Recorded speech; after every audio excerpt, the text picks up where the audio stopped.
전능하사 천지를 만드신 하나님 아버지를 내가 믿사오며 그 외아들 우리 주 예수 그리스도를 믿사오니 이는 성령으로 잉태하사 동정녀 마리아에게 나시고 본디오 빌라도에게 고난을 받으사 십자가에 못 박혀 죽으시고 장사한 지 사흘 만에 죽은 자 가운데서 다시 살아나시며 하늘에 오르사 전능하신 하나님 우편에 앉아 계시다가 저리로서 산 자와 죽은 자를 심판하러 오시리라.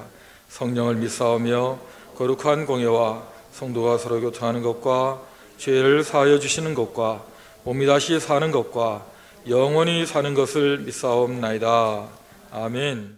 하나님 말씀 마가복음 14장 51절 52절 두 절입니다. 다 같이 읽겠습니다. 한 청년이 벗은 몸에 배 헛이불을 두르고 예수를 따라가다가 무리에게 잡히매 배의 헛이불을 버리고 벗은 몸으로 도망하니라. 아멘. 참회록 하면 어거스틴의 참회록이 유명하죠. 이분이 도덕적으로 방탕한 생활을 그리고 무지한 이교도의 신앙을 청산하고 쓴 글이 바로 그의 참회록입니다. 마가도 참회록이 있는데 실제 마가의 참회록이 존재하는 것은 아닙니다. 마가복음의 두 절을 끼워놓은 참회록, 그게 바로 우리가 읽은 본문입니다. 그 앞절에 보면 제자들이 다 예수를 버리고 도망했다 그랬습니다. 한두 명이 아니라 다 예수를 버리고 도망했다. 그런데 바로 그 사건 중에 한 청년이 벗은 몸에 배 헛이불을 두르고 예수님을 따라가다가 무리에게 붙잡혀서 도망을 했다 하는 기록이 나옵니다. 이건 마가가 한 말이에요. 제자들은 아예 처음부터 다 버리고 도망을 했는데 이 청년은 그 불편한 중에도 이불을 두르고 예수님을 따라갔다 하는 것으로 대비를 시키고 있는 것입니다. 제자들과 비교가 되죠. 어디서부터 따라갔는지는 분명치 않습니다. 자다가 무슨 소리에 깨어서 이불을 두른 채로 따라가다가 잡혔는지 그 시점은 알 수는 없습니다. 그러나 그 뉘앙스가 제자들은 다 예수를 버리고 도망했다는 그 다음 절에 이름도 밝히지 않는 한 청년이 그 불편한 벗은 몸으로 배 헛이불을 두르고 예수를 따라갔다는 것은 상당히 의미 있는 삽입으로 우리가 이해를 할 수 있는 것입니다. 물론 나중에 벗은 몸으로 또 도망했다라는 거 볼 때에 마치 예수님이 가신 그 길을 한 청년이 불편한 가운데서 잘 따라가다가 나중에는 예수님 같지 않게 도망을 간 그런 모습으로 기록이 되어 있는 듯한 느낌을 갖습니다. 어찌 보면 참 대단한 사람, 제자들보다 훨씬 낫다. 그러나 또 한편으로는 역시 사람 별 수 없다, 제자들하고 똑같구나, 그런 느낌을 우리에게 줍니다. 이 청년 누굽니까? 모르죠, 누군지. 성경에 기록이 없으니까. 그러나 마가가 아닐까 하는 것입니다. 예수님을 소개하는 이 복음서에 자기 자신의 이름을 등장시키기가 아무래도 불편했겠죠. 마치 요한복음을 기록한 요한이 자기 이름을 노골적으로 등장시키지 못하고 예수의 사랑하시는 자라고 우회적으로 표현을 했던 것처럼 마가도 그런 식으로 표현하지 않았을까. 혹자는 말하기를 그 언젠가 예수님을 찾아왔던 부자 청년 아니냐, 청년이라는 단어 하나 가지고 상상을 하는 사람도 있다고는 들었습니다. 그러나 여러분, 제가 마가일 거라고 생각하는 몇 가지 이유가 있습니다. 첫째는 이 저자의 입장이에요. 이 다른 복음서에도 있는 예수님의 십자가의 고난과 부활을 꽉꽉 채우고 더 채워도 모자랄 정도의 비중있게 다루는 이 사이에 그 넣지 않아도 될 두 절을 끼워 넣을 때는 마가가 꼭 하고 싶은 말이 있었다는 것입니다. 근데 여러분, 그냥 무명의 한 청년이 그런 일이 있었다는 게 뭐 그게 그렇게 중요하길래 그 제자들이 다 도망하고 예수님의 그 고난의 현장, 십자가와 부활을 다루는 이 비중 있는 복음의 절정에다가 그런 걸 다 끼워 넣겠습니까? 그리고 성령의 감동으로 기록된 계시의 말씀인 이 성경을 우리가 읽게 될 텐데 이걸 왜 허락을 하셨겠어요? 이 최초의 기록자인 마가든 그것을 허락하시고 감동을 주셨던 성령의 원저자들의 의도 속에는 뭔가 특이할 만한, 꼭 알아야 될 만한 메시지가 있었기 때문에 넣은 게 아닌가 하는 것입니다. 그것은 바로 마가가 자신의 고백을 예수님에 대한 복음의 내용에 소개하면서 그 속에 한두 줄 교묘하게 조심스럽게 끼워 넣었을 것이다 라고 생각을 합니다. 벗은 몸에 혼이불도 마찬가지예요. 이런 상상을 해보시죠. 6월절 마지막 만찬을 마가 요한의 집에서 예수님이 제자들과 함께 보내셨습니다. 긴 시간 같이 계셨죠. 여러분, 큰 다락방에서 많은 외부 손님들이 와서 식사를 하는데 이 집의 아들이 편안하게 잠을 잤을 리가 없습니다. 그리고 호기심도 있었겠죠. 따라갔을 가능성이 있습니다. 그냥 자려고 했는데 잠도 안 오고 하니까 그냥 편안하게 그 배 혼이불을 두르고 편한 잠자리 복장으로 따라갔다가 그런 일이 있었을 수 있고, 아니면 이런 상상도 해보세요. 그 겟세마네에서 예수님이 잡히셔서 다시 기드론 골짜기를 통해서 이쪽으로 들어오십니다. 그리고 그것을 지나가세요. 근데 시끌시끌 무슨 소리가 들리니까 이 마가가 자다가 이 무슨 소리야? 그 나와 보니까 우리 집에서 그 식사하셨던 그분이 잡혀가고 있는 겁니다. 한밤중에. 그래서 궁금해서 따라갔을 가능성도 있습니다. 성경에 없으니 이랬다 저랬다 말할 수는 없지만은 그냥 그런 상상이 가능하다는 것입니다.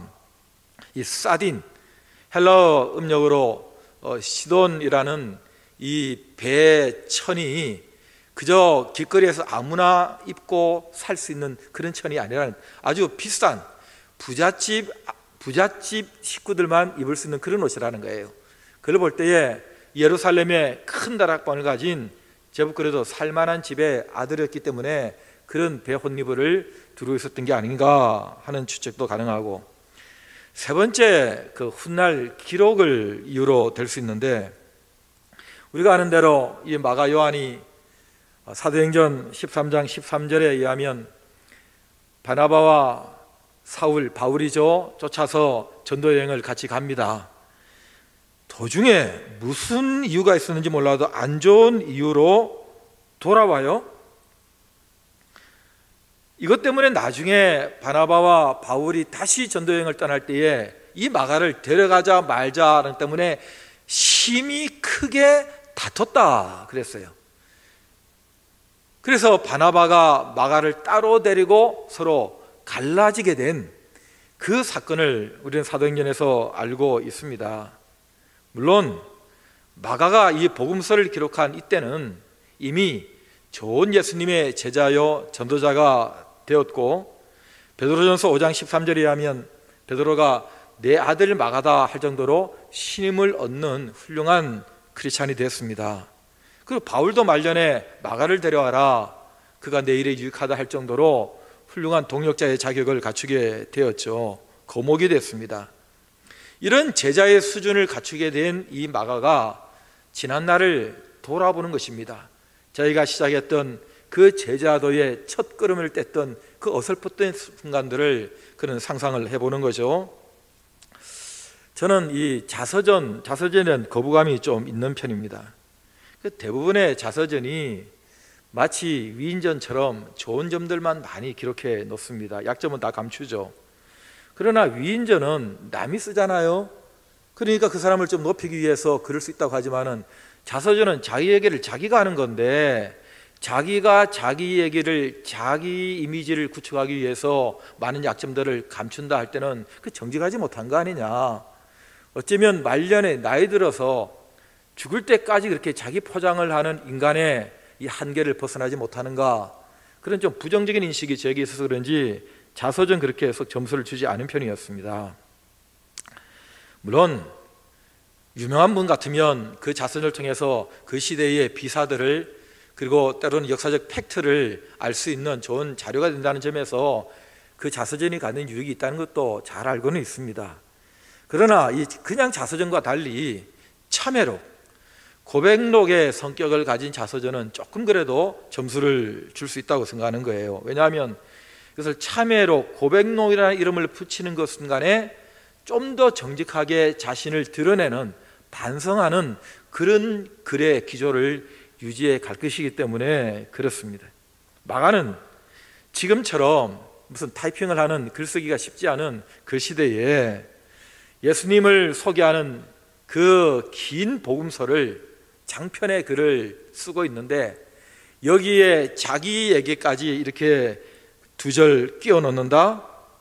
이거 참 그 당시의 정서로는 쉽지 않은, 지금 우리가 생각해도 거기 들어갈 자리가 아닌데 이런 생각을 갖습니다만은, 또 한편으로 볼 때는 오죽했으면 그랬을까 하는 것입니다. 여러분, 이 복음서 살아가신 예수 그리스도께서 영으로 그에게 역사하시는 성령의 감동으로 쓰고 있는 이 복음서에 나를 위해 나를 대신해서 죽으시는 십자가의 그 길을 가고 계시는 예수님을 써내려가고 있을 때에 그 가슴이 얼마나 성령으로 충만했겠어요.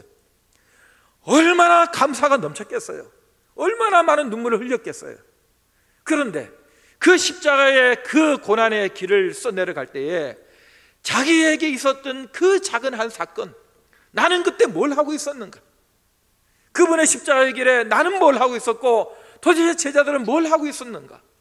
그리고 지금 이 수준까지 수많은 제자들이 예수의 이름으로 죽어나가고 핍박을 받고, 나도 이 자리까지 오기까지 얼마나 많은 시간을 주님은 참고 동행하시며 기다려주시고 나를 만들어주셨는가?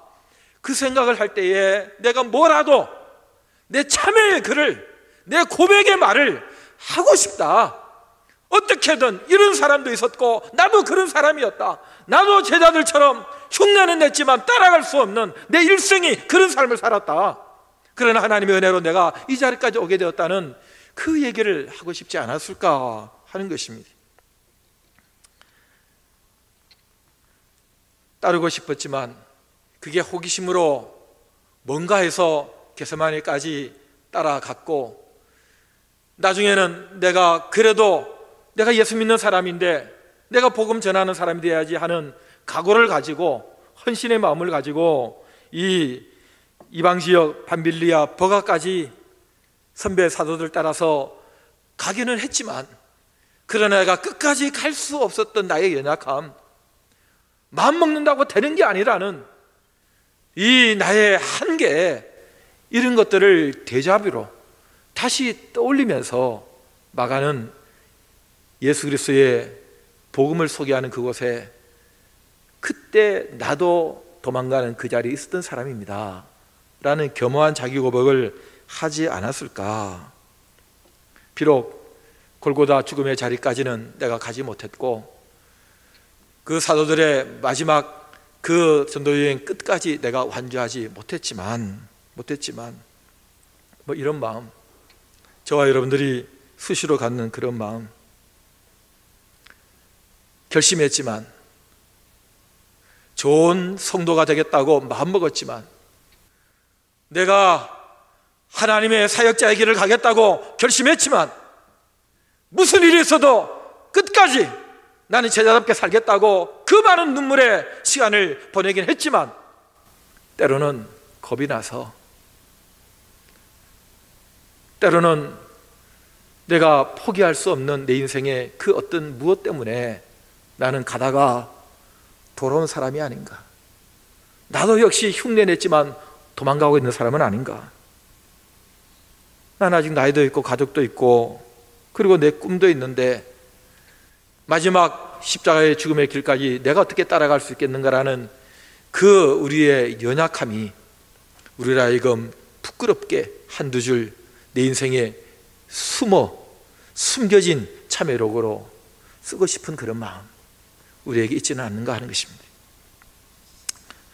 예수님께서 가이사랴 빌립보에서 제자들에게 이런 말씀을 하신 적이 있습니다. 마가복음 8장 34절에 나오는데, 누구든지 나를 따라오려거든 자기를 부인하고 자기 십자가를 지고 나를 따라야 한다. 누구든지 자기 목숨을 얻고자 하는 자는 잃을 것이고, 나와 복음을 위하여 자기 목숨을 잃는 자는 구원하게 될 것이다 라는 제자의 길을 말씀하셨습니다. 왜? 사람들이 나를 누구라 하느냐? 너희는 나를 누구라 하느냐? 주는 그리스도시요 살아계신 하나님의 아들이십니다. 그렇게 고백할 때에 축복하며 좋아하셨던 우리 주님께서 내가 고난을 받고 죽임을 당하고 사흘 만에 살아날 거야 하고 조금 더 말씀하셨을 때에 무슨 소리를 하느냐고 항변을 하면서 그런 소리 입 밖에도 내지 말라고 하면서 큰 소리를 치고 충성 맹세까지 했던 그런 사람도 그 정도의 사람도 나 저 사람 모른다고 부인하고 다구는 소리에 통곡의 밤을 지나야 했던 바로 그 사람 베드로. 그 베드로도 똑같은 그의 데자뷰 옛날을 추억하면서 내 사랑하는 아들 마가 내 제자에게 그때의 얘기를 들려줬을 것입니다. 마가는 동일하게 그 선배의 길을 따르면서 저도 그렇습니다. 저도 그런 사람입니다. 무엇보다도 나 때문에 위대한 두 사도가 서로 갈라섰습니다.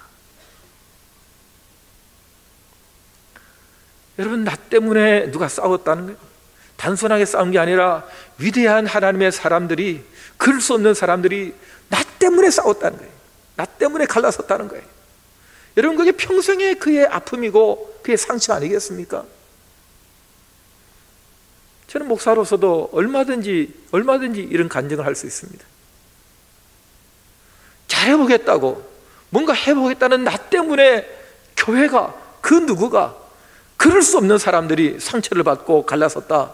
이것만큼 내 평생에 죄책감을 가질 수 있는 그런 상처가 어디 있겠습니까? 그러나 한참이 지나고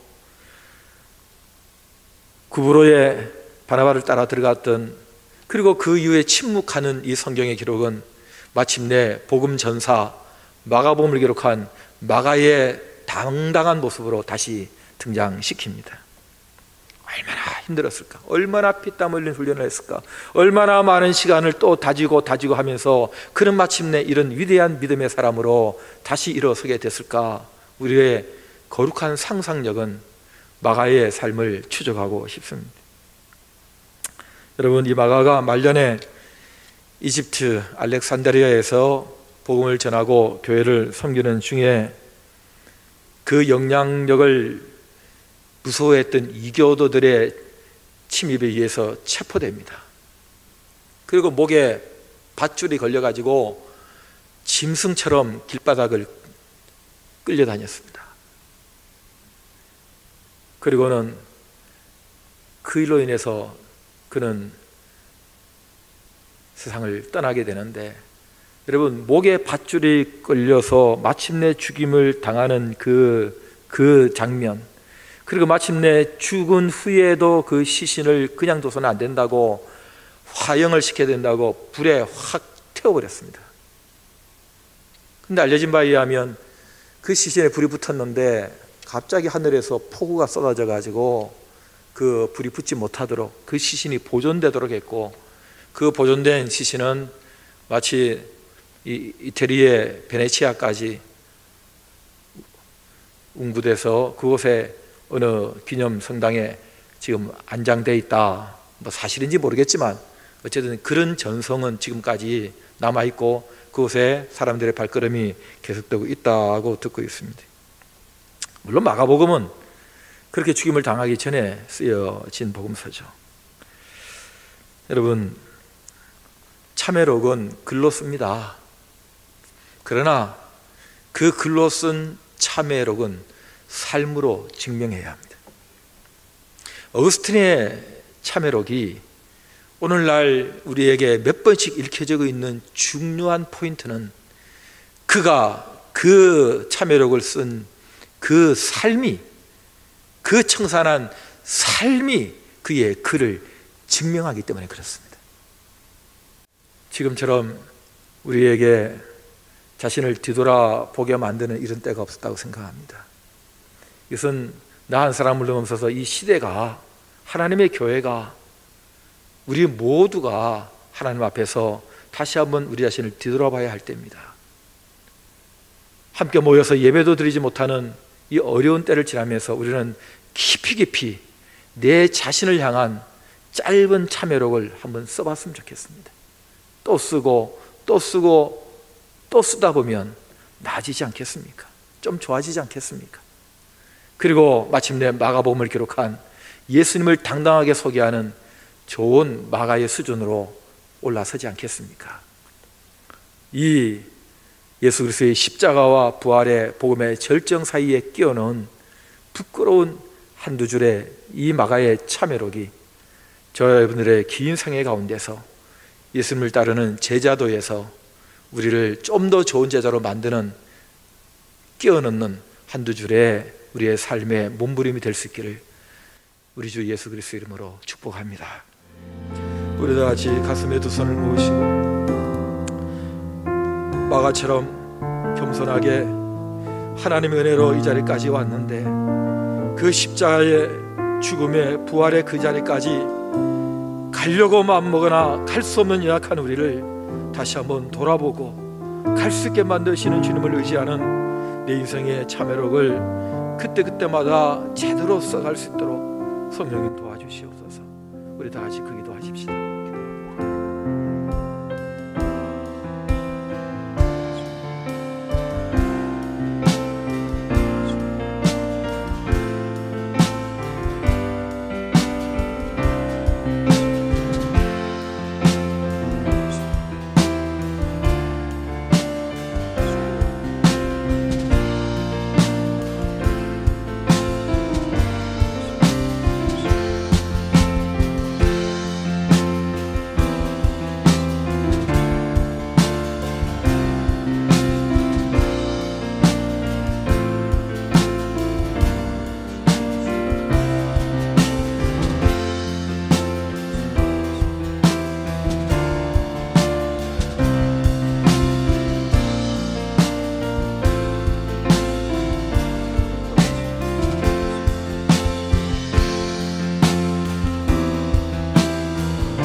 하나님 아버지, 마가처럼 주의 십자가의 길을 끝까지 가지 못하는 제자의 연약함으로 다시 한번 주 앞에 무릎을 꿇게 하시고, 그러나 가게 하시는 성령의 능력, 하나님의 약속, 놀라운 예수 그리스도의 사랑을 붙들고 마침내 일어서서 예수 그리스도를 소개하는 마가 복음의 길을 저희들도 가게 될 줄 믿습니다.